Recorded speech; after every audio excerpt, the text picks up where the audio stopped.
কিন্তু ৰাইজক যি ভুল তথ্য দি আছে, যিসকলৰ ব্ৰেইনত কামটো চলি আছে, তেওঁলোক ৰাজনৈতিক। কিন্তু বাস্কাৰ ঘটনাটো হ'ল অসমৰ মানুহৰ বুকুত লুকাই থকা জুবিনৰ প্ৰতি মৰম বা আৱেগৰ প্ৰতিফলন।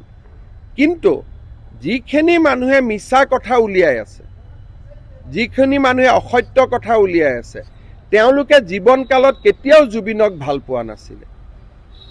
মেক্সিমাম মানুহে ৰাজীৱ শদিয়াৰ ঘটনাটোৰ পিছত জুবিনক সমালোচনা কৰিছিল।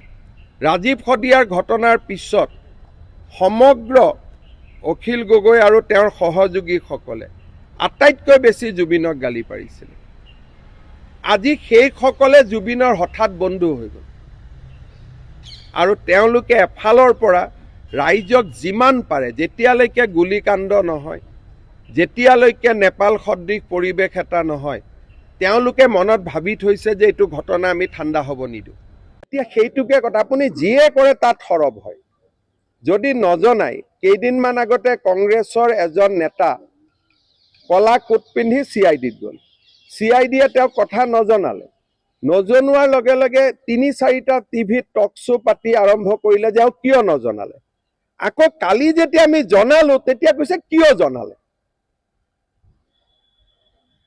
আপোনালোকে চাব, ধৰক মই এতিয়া নাম ক'ব খোজা নাই, কোনোবা এটা টিভিত আজিৰ পৰা ২ বছৰ আগতে পঞ্চ পাণ্ডৱ বুলি এটা টক শ্ব' কৰিছিলে।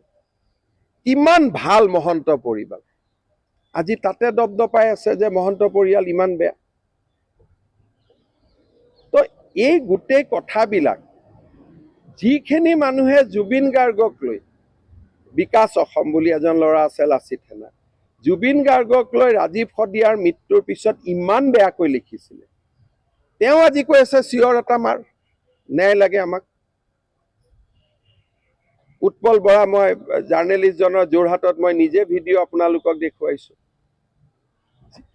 যিসকল মানুহে আজি জুবিন গাৰ্গক কোভিডৰ সময়ত আক্ৰমণ কৰা গোটেই কেইজন ল'ৰা কোনটো ৰাজনৈতিক দলৰ আছিলে?